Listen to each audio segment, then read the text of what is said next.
Assalamualaikum warahmatullahi wabarakatuh.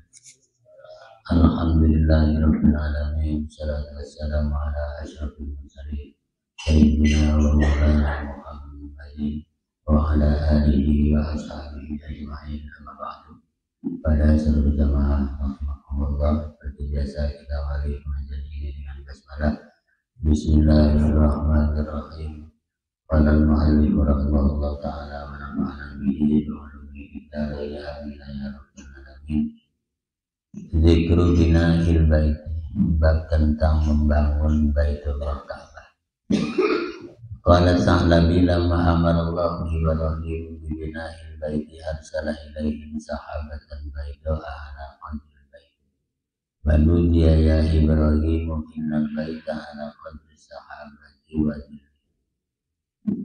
Sejarawan bernama As-Sa'labi menyebutkan tatkala Allah memerintahkan Ibrahim untuk membangun Baitullah atau Ka'bah, Allah mengutus lebih dahulu sahabatan baita, awan yang berwarna putih, ala qadril baiti, seukur besarnya Ka'bah.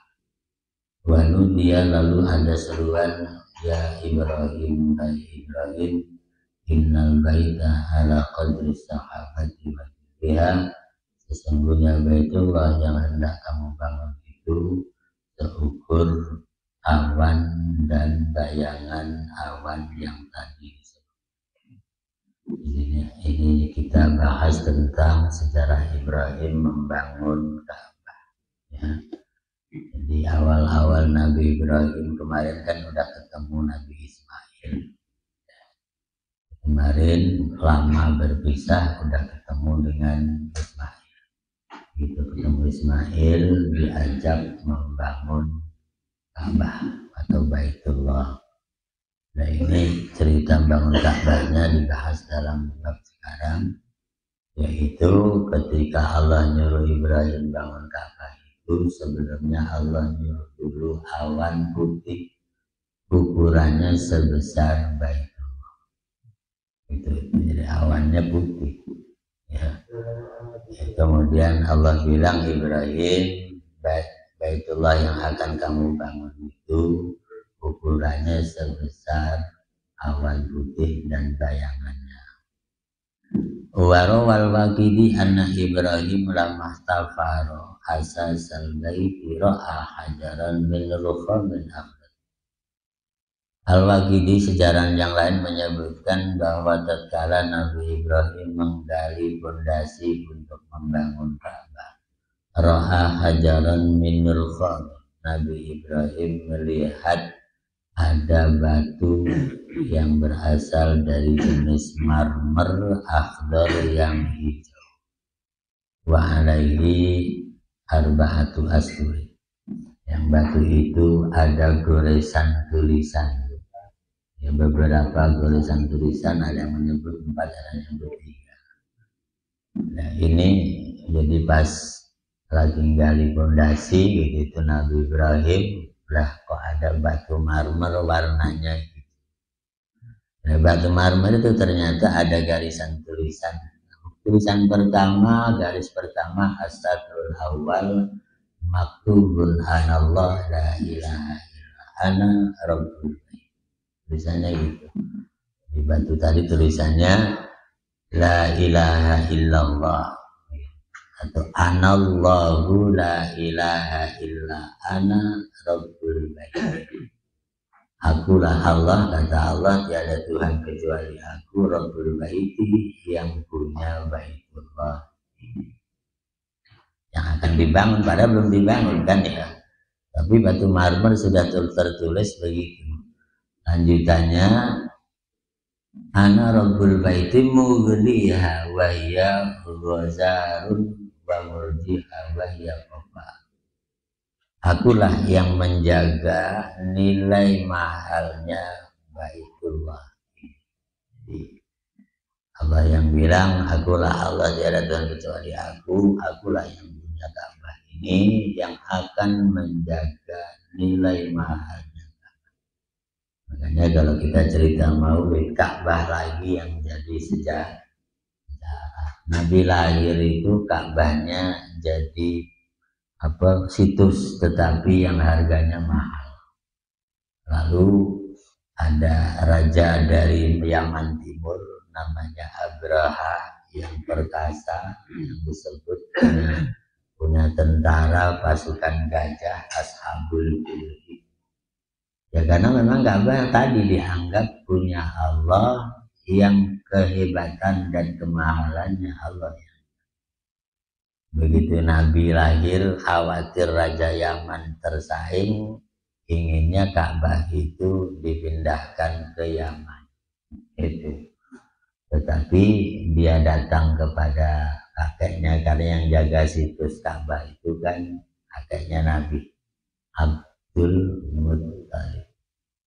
Nah, Abdul Muttalib itu tukang jaga situs Ka'bah karena bukan kiblat waktu itu. Nah, akhirnya ya tadi diminta supaya dipindahkan ke sana, nggak boleh. Ya masa dari Mekah pindahkan ke Yaman, nggak boleh kan. Setelah itu kemudian dia karena ditolak, maka dia merasa kuat, lalu dia mengirimkan pasukan untuk menghancurkan Ka'bah. Gitu. Yang disebut Ashabul Fil. Benar bahwa Allah itu yang punya Ka'bah, yang akan menjaga Ka'bah. Dan begitu datang pasukannya, datang ke Abdul Muttalib lagi kan. Muttalib sebelum dia menggempur Ka'bah, sebenarnya ada semacam diplomasi dulu kan. Abdul Muttalib sebelum ketemu Abdul Muttalib juga udah nakal dia. Jadi dengan pasukannya, untanya orang Makkah dirampasin pasukan Abraha. Orang-orang yang punya binatang ternak itu dirampasin semua, termasuk punya Abdul Muttalib. Setelah dirampasin semua, baru ketemu Abdul Muttalib sebagai yang menjaga Baitullah. Kemudian dia bilang, Abdul Muttalib, akan saya hancurkan Ka'bah.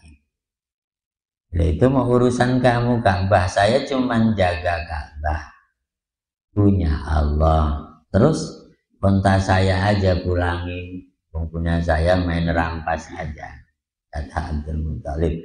Jadi kamu beratan unta daripada Ka'bah, kata Abraha. Iya, karena unta punya saya, Ka'bah bukan punya saya, punya Allah.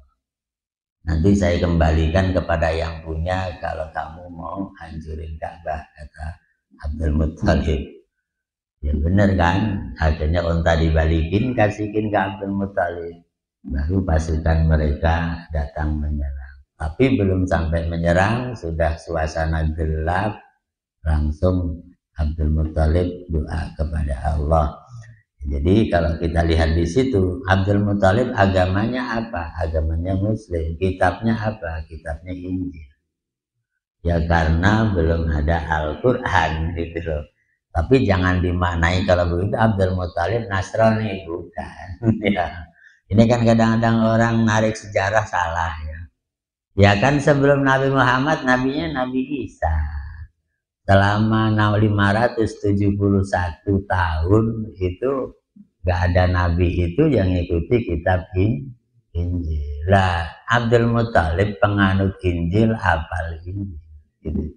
Tapi jangan dimaknai Nasrani karena zamannya masih zaman Nabi Isa gitu. Ya kemudian begitu dia udah dekat, langsung suasana gelap Mekah. Padahal siang-siang langsung gelap kayak tengah malam, gak ada apa-apa. Begitu gelap baru Allah kirimkan azab, wa arsala alaihim tayran ababil tarmihim bihijarah min sijil. Itu kan akhirnya faja'alahum ka'asfin. Itulah cerita Ka'bah yang dibangun Ibrahim sepanjang zaman tetap punya nilai mahal karena Allah sendiri yang bilang Ka'bah adalah punya saya dan akan saya jaga sampai kapan. Makanya siapapun yang coba mau menghancurkan pasti akan hancur seperti pasukan Abraha yang membawa gajah itu, sehingga Orang kalau ditanya Nabi lahir tahun berapa, jawabannya tahun gajah. Ya, itu ya. Padahal tahun Islamnya belum ada. Tahun Islam itu dari hijrah Nabi umur 50 tahun. Ya tahun Islamnya belum ada kan. Ya adanya tahun Masehi. Tapi karena tahun Masehi daripada diingat susah ya tahun gajah aja, karena ada peristiwa penggemburan Ka'bah oleh Abraha dengan pasukan gajah, tapi gagal. Akhirnya hancur semuanya pasukan gajah termasuk Abraha.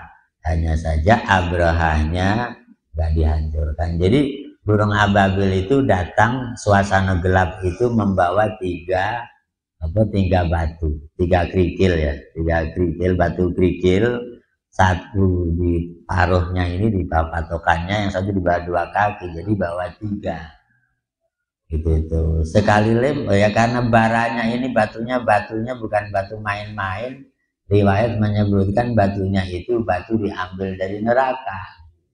Dan sekali hajar ya, ya kena kepala, nembus badan, nembus ke gajah, roboh, dua-duanya mati gitu.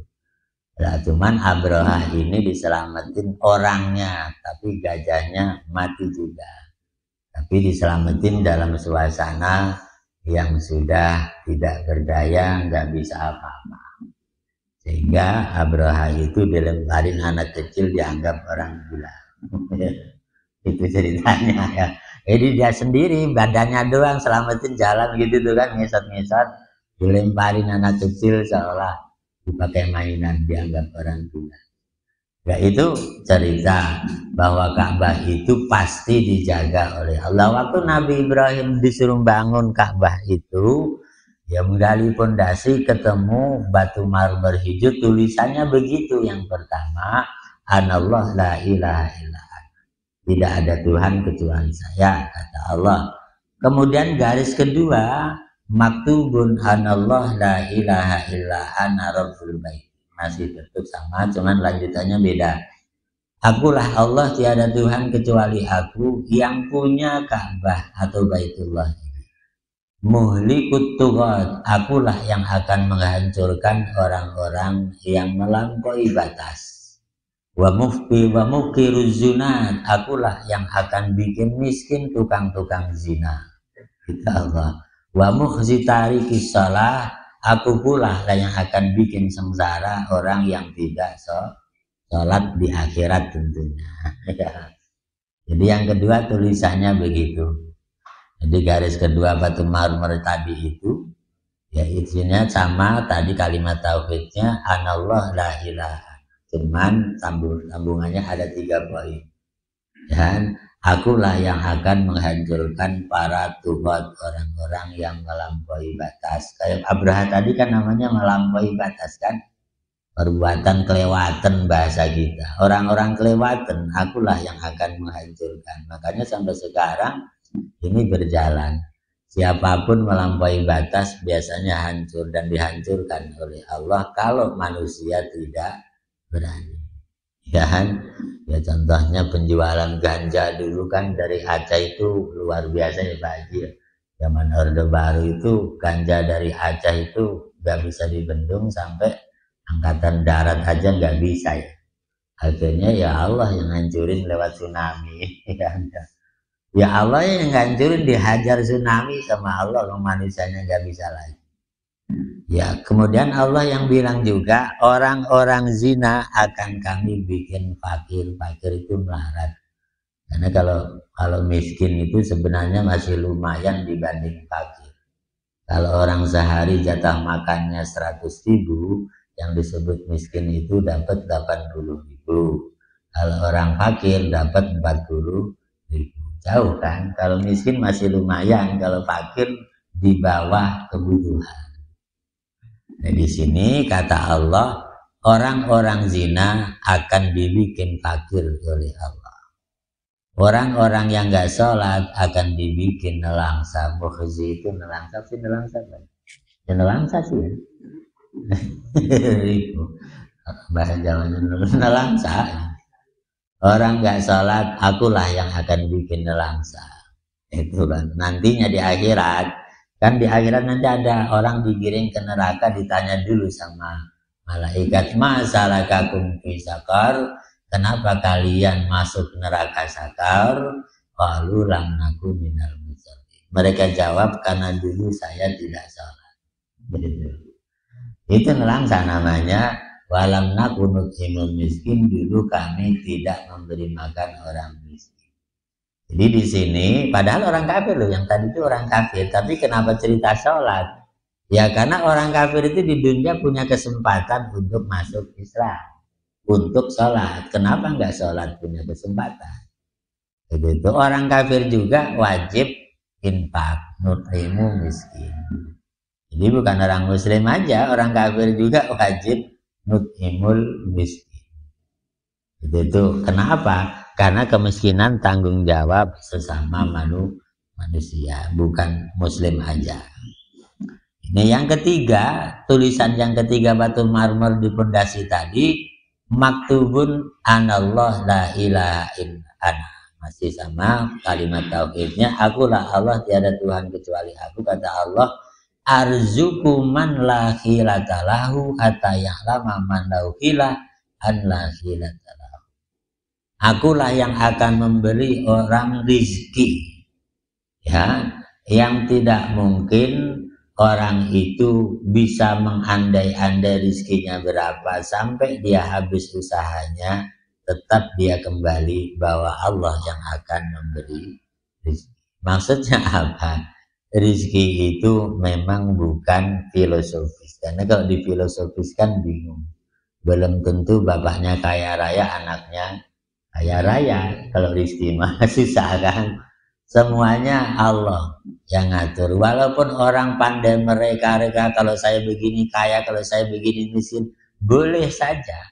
Tetapi Allah yang membagi secara adil. Itu.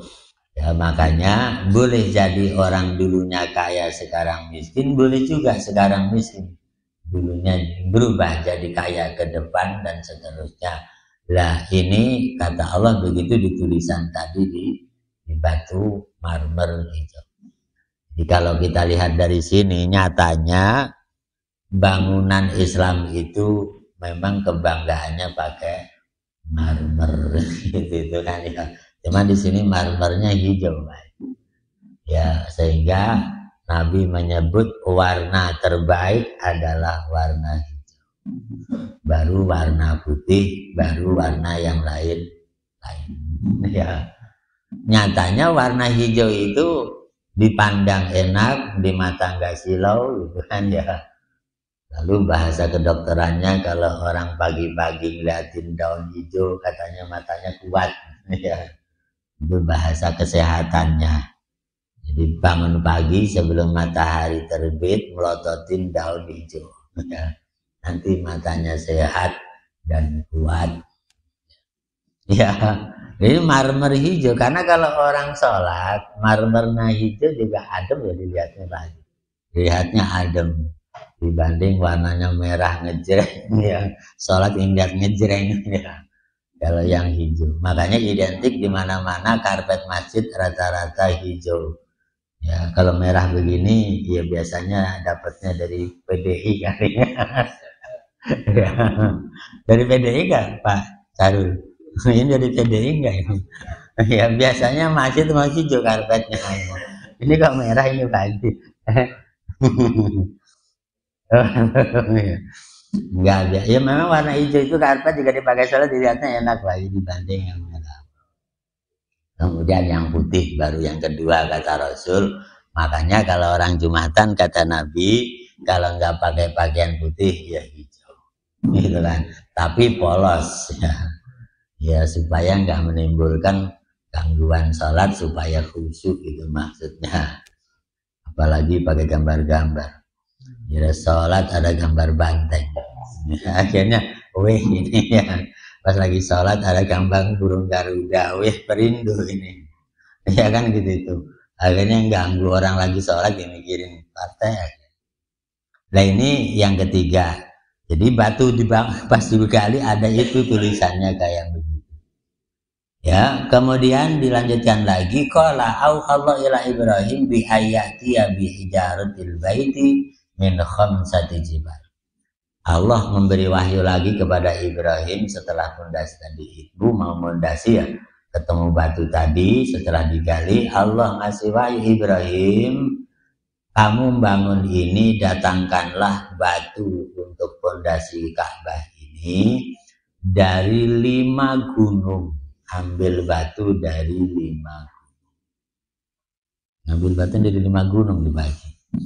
Ya, 1 Jabalu Turisi Saina, 1 batu dari Gunung Tursina atau Bukit Sinai sekarang, yaitu punya Syria perbatasan dengan Israel, disebut Bukit Sinai sekarang, bukan gunung gede kan ya. Ya, ada di perbatasan Syria Israel yang kemudian sekarang dicaplok sebagian sama Israel, itu Bukit Sinai.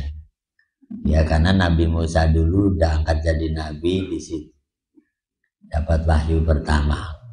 Ya, kata Allah, Ibrahim ambil batu 5 gunung, 1 dari Gunung Tursina atau Bukit Sinai di Syria, Sam dulu namanya. Kemudian Jabalutur, Turzita itu ya, ambil batu dari Gunung Turzaita. Zaitun kan maknanya minyak ya. Atau ini di daerah mana? Wajabalu Libanon, ambil batu dari Gunung Libanon. Libanon itu Libanon sekarang. Dulu kan bukan negara, dulu namanya Gunung Libanon, sekarang jadi negara Libanon. Itu. Zaman Nabi Ibrahim ya belum ada, adanya Gunung Libanon. Sekarang jadi negara Libanon. Lah, Nabi Ibrahim ke sekarang atau ribuan tahun ya wajar ya, gunung jadi kota, jadi negara. Ya kan? Ya sama, dulu juga punya negara, gunung sekarang jadi kota, punya negara. Ya. Berubah kan ya zaman ya. Zaman. Boleh jadi nanti Ciamas jadi kota, nggak gunung lagi. Gunungnya habis sama yang ngambilin batu, ya itu.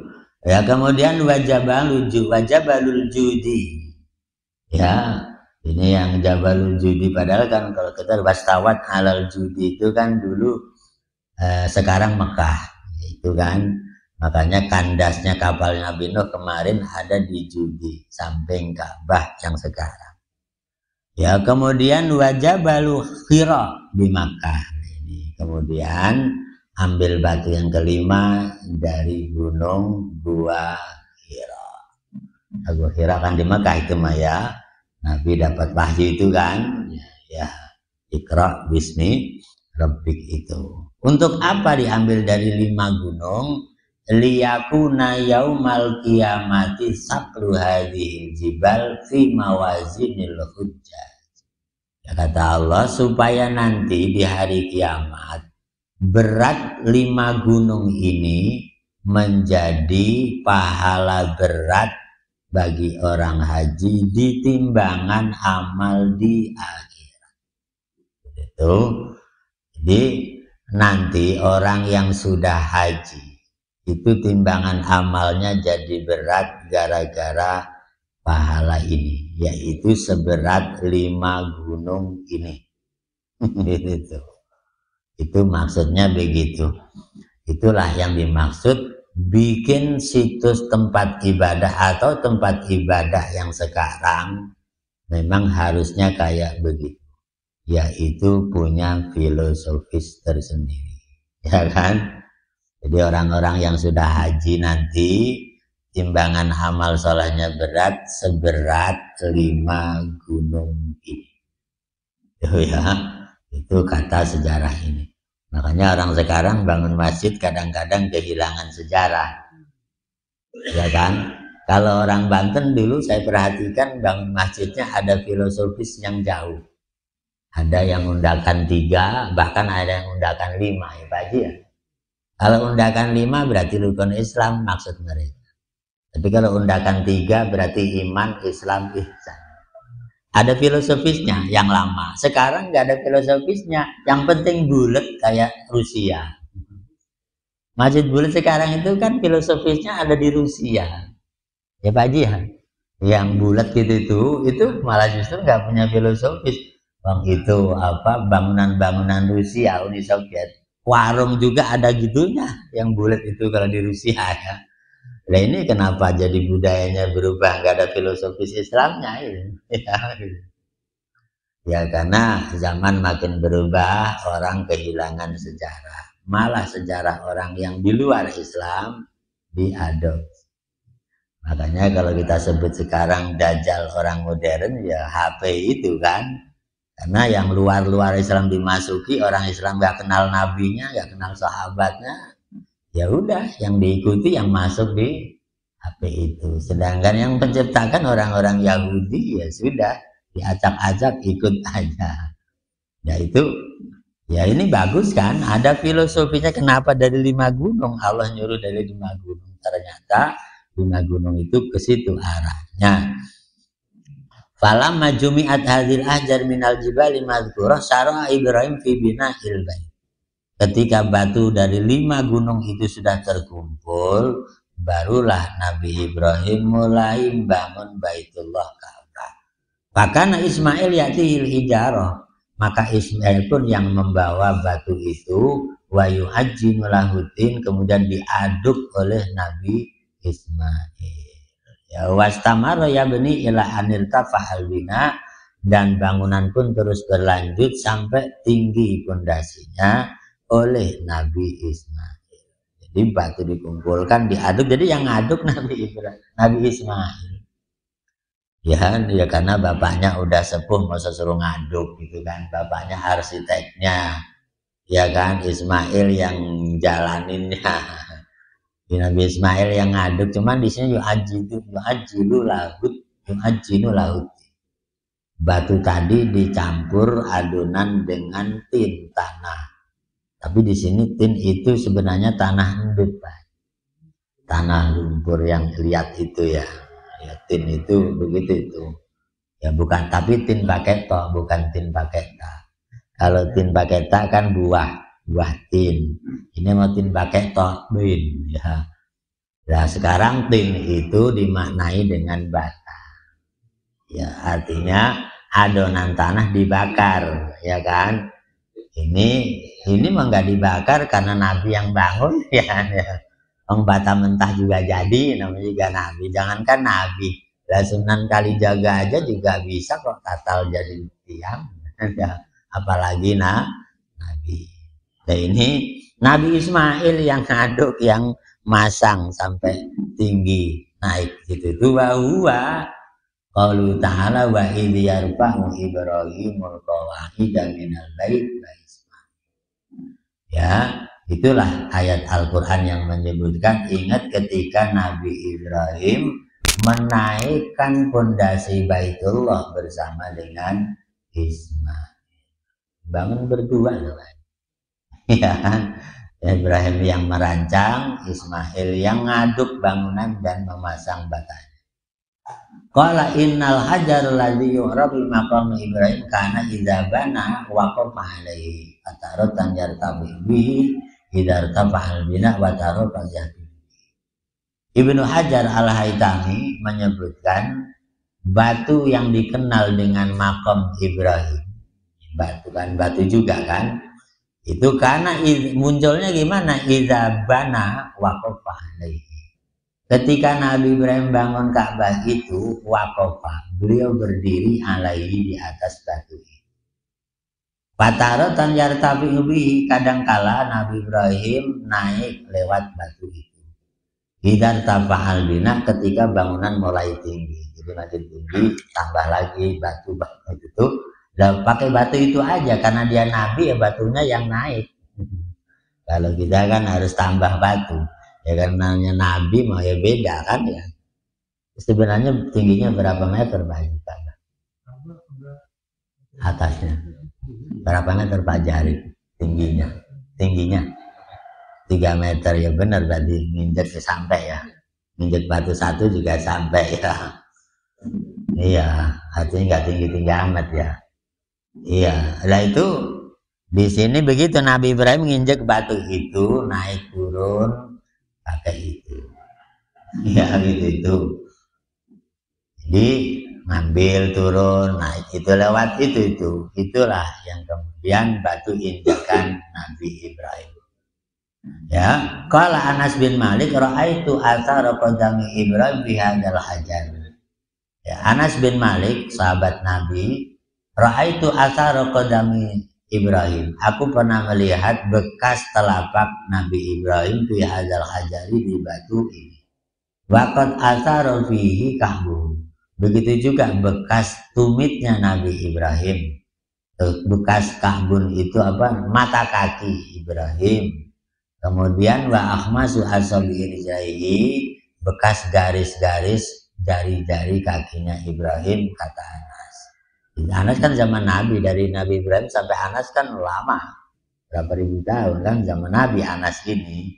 Yang lihat begitu, batu tadi ternyata ada bekas, ya bekas telapak Ibrahim, kemudian mata kaki Ibrahim, garis-garis jari kakinya ada. Ghaira annahu ikhtafa rasmuhu min katrati lamsin nas lahu bi aidihim. Hanya saja lama-lama, kata Anas bin Malik, lama-lama bekas kaki itu hilang, mulai nggak jelas. Kenapa? Karena sering disentuh orang dengan tangannya. Orang lihat begini lagi, bagus amat. Karena beribu-ribu tahun, kata Anas bin Malik, lama-lama nggak jelas. Kemarin masih jelas ya jangan. Waktu Pak Haji lihat masih jelas gak bekas telapaknya? Masih jelas. Iya, bekas garis-garisnya itu masih ya. Ya teman, lama-lama nantinya tidak jelas, kata Anas bin Malik. Itu ya makanya qala al-Kisai bainama Ibrahim ya bani fil baiti iznadahu jabalu abi Qubais ya Ibrahim innalaka indi wadi'ah fakhudha. Ya, ketika Nabi Ibrahim membangun Baitullah itu tiba-tiba ada seruan suara dari gunung Abi Qubais, yang bagian dari gunung tadi kan. Ya, suara dari gunung Abu Qubais itu bilang begini, "Hai Ibrahim, aku punya membawa titipan buat kamu. Ambil." Udah suara dari gunung Abu Qubais ngomong begitu. Ambil, di dalam perut gunung saya ini saya ada titipan, ambil. Itu Nabi Ibrahim mendekat dengan Jabal Qubais itu, insaqqa, maka gunung pun membelah. Ya kan?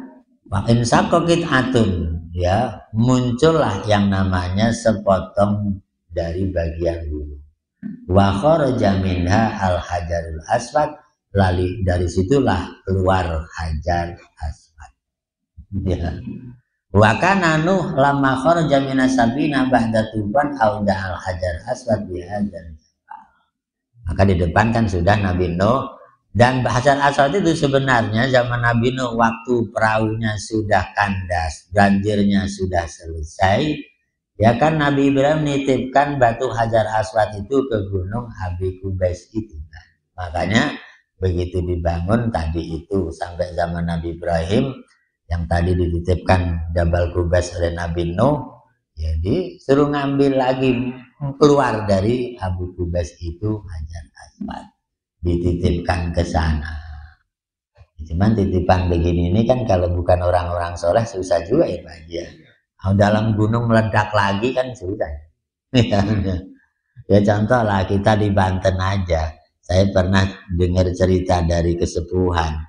Waktu Belanda menguasai Banten itu, daripada kata Sultan, daripada emas Banten diambilin sama Belanda, lebih baik dibuangin, disimpan sama beliau. Ya kan? Disimpannya di mana? Di gunung namanya Keramat Watu. Namanya Keramat Watu, batu keramat, Keramat Watu. Watu kan batu ya? Iya, keramat, batu keramat Watu. Ya nggak tahu itu ceritanya. Jadi emas berkarung-karung itu ditaruh yang namanya Keramat Watu. Ya, cuman disuruh menjaga makhluk gaib. Kata beliau, nanti kalau orang Banten udah soleh kayak beliau baru bisa ngambil. Ya. Susah nyari orang soleh kayak Sultan Hasanuddin lagi.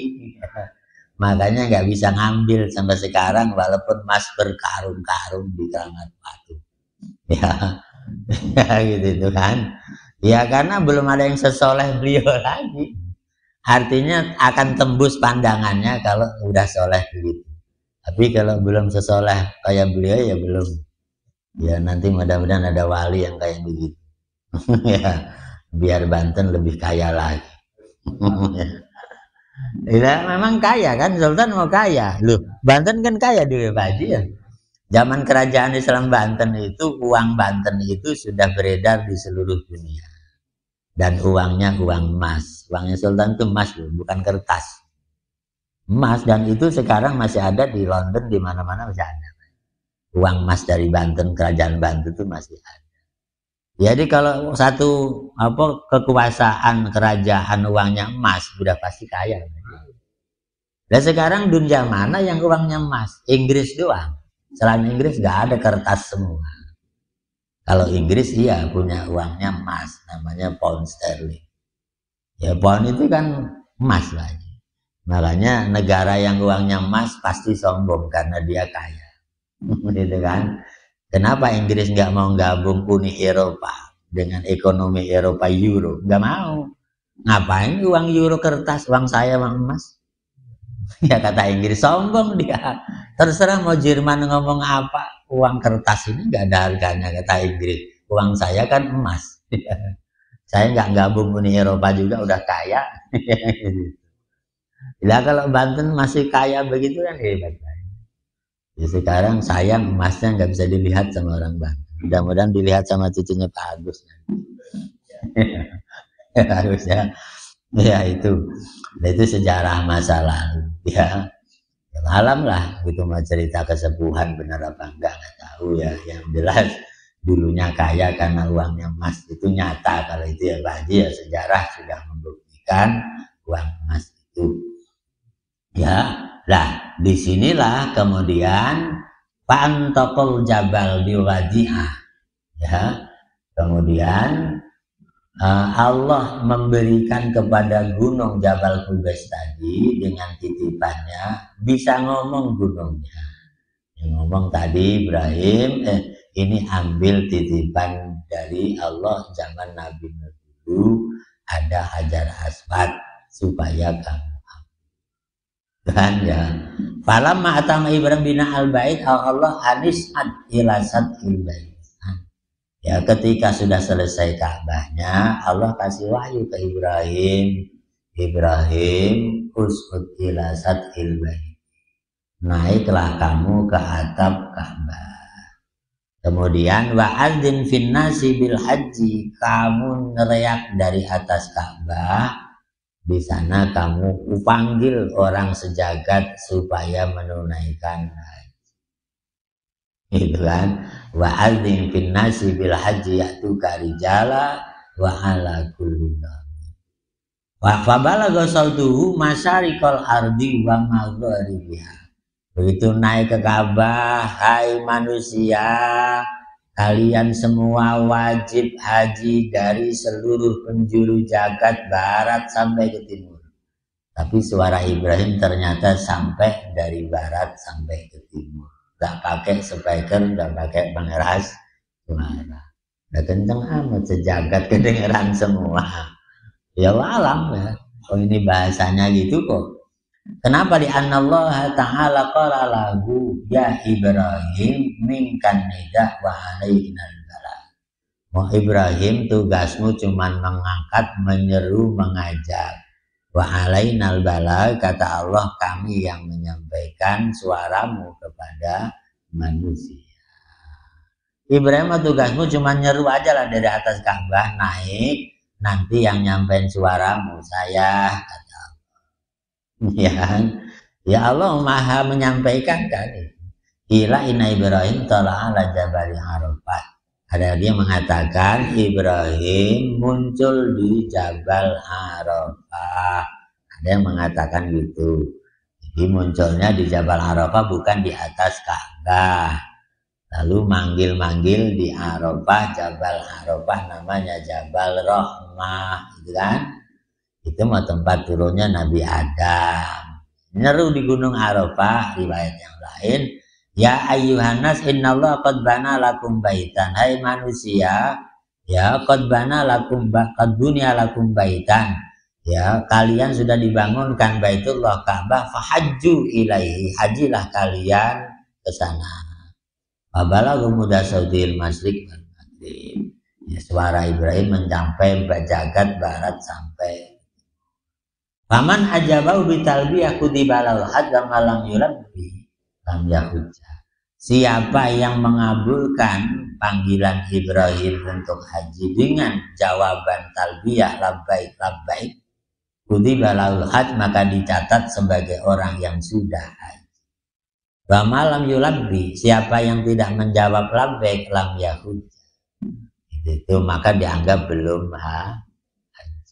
Jadi tanda haji adalah labbaik.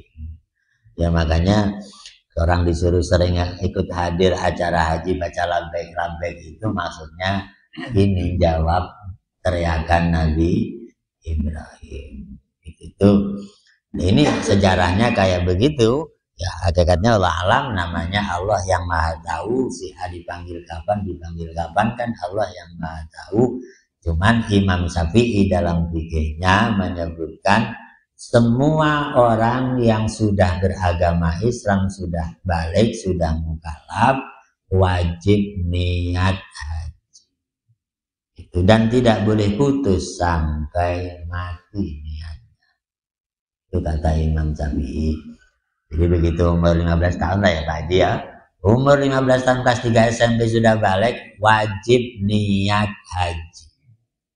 Ya, soal kesampaian apa enggak makan terserah nanti. Kata Imam Syafi'i itu niatnya enggak boleh putus sampai mati. Yaitu supaya apa? Supaya nanti kalau sudah meninggal walaupun belum haji sudah dapat niat, karena kemampuan Allah belum mengizinkan. Tapi kan tetap niatul mukmin khairun min amalih. Niat orang mukmin kadang lebih baik daripada perbuatannya, karena tadi mau diperbuat belum dipanggil tapi niatnya sudah. Ya gitu tuh. Iya. Jadi walam yazal hadzal bait ala bina Ibrahim ila sanati khamsin wa talatina min maulidi Rasulillah sallallahu alaihi wasallam. Dan Ka'bah ini terus masih utuh sampai Nabi umur 35 tahun. Begitu Nabi umur 35 tahun, Mekah banjir besar, Ka'bahnya jatuh. Gitu itu ya. Ya Ka'bahnya jatuh. Ka'bah Hajar Aswadnya jatuh. Gitu itu. Di Nabi usia 50 tahun itu ada banjir besar Mekah sampai Hajar Aswad jatuh. Itu ya. Akhirnya di sini fahadamat Quraisyun mabanahu Ibrahim. Kemudian orang Quraisy di sini berbuat hadamat Quraisy mabanahu Ibrahim. Mereka merenovasi Ka'bah yang dibangun Ibrahim. Wa banau tsaniyan, lalu dibangun oleh suku Quraisy ketika Nabi umur 35 tahun. Jadi Nabi bangun Ka'bah lagi berarti kan ya. Tadi itu direnovasi, bahasa kita nyebutnya ya. Direnov zaman Nabi usia 35 tahun. Wa ja'alu min dakhilihi surata arba'ati malaikah.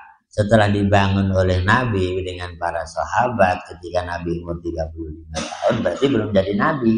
Karena jadi Nabinya umur 40 tahun, 5 tahun sebelum jadi Rasul. Ya, lah itu suku Quraisy kan sukunya Nabi kan bangun, cuman ada tambahan dalamnya ditulisi 4, yaitu tulisannya Jibril, Mikail, Israfil, Israil. Dalamnya bagian dalam. Ya, kemudian waja'alu aidan fi suwarul anbiya wal mursalin. Kemudian di situ juga ditulis nabi-nabi Adam, Idris, Nuh, Saleh dan seterusnya. Ini kan pagi ada tulisan itunya. Ini setelah dibangun suku Quraisy bersama Rasulullah. Falamma fatahan Nabi Makkah fi amil fathi, ketika Nabi sudah hijrah ke Madinah, mau haji nggak boleh, kemudian Nabi mengadakan pemberontakan atau penumpasan Makkah yang disebut Fathu Makkah idza jaa nasrullah. Ya, tumisa tilka suwar jami'uha. Ya, ketika itu karena ada penyerangan, maka gambar-gambar tadi semuanya hilang. Kan? Wa apa surat Isa wa ummu, yang tersisa tinggal Isa dan ibunya. Apa tadi lukisan tadi itu ya, tulisan tadi. Bapak dzalika jaddada banahu Tamim bin As'ad. Ya, setelah itu dibangun lagi oleh Tamim bin As'ad dan kawan-kawan. Summa jaddada banahu, diperbaiki lagi setelah itu oleh Umar bin Khattab ba'da wafati Rasulullah, setelah Rasul wafat. Jadi setelah Rasul wafat, Ka'bah mengadakan diperbaiki lagi, dibangun lagi oleh Umar bin Khattab. Summa ba'da dzalika jaddada banahu Abdullah bin Zubair fi khilafati Muawiyah. Direnovasi lagi oleh Abdullah bin Zubair zaman Muawiyah bin Abi Sufyan. Jadi banyak ya, renovnya terus berlanjut ya Pak Haji ya. Iya, perbaikan terus. Kemudian summa annal hajat hadama ma banahu Abdullah bin Zubair. Kemudian Khalifah Hajjaj lagi merenov lagi apa yang dibangun oleh Abdullah bin Zubair tadi, ya dibangun ala sifatil huwa alaihal an, sesuai dengan yang sekarang itu. Itu bangunan yang paling akhir dibangun oleh Hajjaj itu. Dan Hajjaj ini orang yang berjasa besar sebenarnya. Hajjaj itu zaman Bani Umayyah. Dia itu orang di samping di sini yang bangun lengkap Ka'bahnya itu. Dia pula yang dulu menyponsori Al-Quran itu, yang dulunya nggak ada titiknya, Pak. Al-Quran itu tulisannya yang dulu nggak ada titiknya. Zaman Utsman, Umar itu nggak ada titiknya. Harokat dhamma kasrah juga nggak ada. Lah zaman Hajjaj ini disempurnakan. Jadi dia banyak jasa besar ini. Ya sepakat untuk disempurnakan karena Islam sudah masuk luar Arab. Kalau orang luar Arab nggak ada harokat, nggak ada titik, nggak bisa baca tulisan Arab, maka Hajjaj mengadakan kesepakatan supaya harus ada tanda untuk orang-orang di luar Arab. Kayak kita kan, coba kalau baca Quran nggak ada titiknya, nggak ada harokatnya, bisa nggak? Ya pasti blank, nggak bisa. Ini masih ada titiknya, cuman kan kalau nggak ada titiknya gimana? Antara nun sama mbak bingung, antara sa dengan jim nantinya kalau nggak ada titiknya. Itu zaman Hajjaj dulu. Jadi itulah hebatnya para sahabat Nabi, pinter-pinter mereka. Inilah yang dapat dibacakan sejarah tentang bangun Ka'bah Al-Musharrafah oleh Nabi Ibrahim dan putranya Ismail. Dengan kata lain, apa kesimpulannya? Kalau Nabi Ibrahim membangun Ka'bah sebagai bangunan monumental sepanjang zaman, sebagai simbol kejayaan orang beriman, kita juga sama. Artinya, kalau kita membangun musola begini kan sama aja ya, Pak Haji ya. Artinya punya bangunan monumental sebelum kita dipanggil oleh Allah. Dan bangunan itu bukan bangunan maksiat, tapi bangunan ibadah. Itu bagus kan? Dan itu kerjasama yang luar biasa Bapak dengan anak, antara Ibrahim dengan Ismail. Ini yang dapat dibacakan. Mudah-mudahan ada manfaatnya. Terima kasih dan mohon maaf. Assalamualaikum warahmatullahi wabarakatuh. Marmer itu sampai di mana? Sekarang kayaknya nggak ada marmernya di mana? Kata itu. Ya karena udah direhab tadi berkali-kali.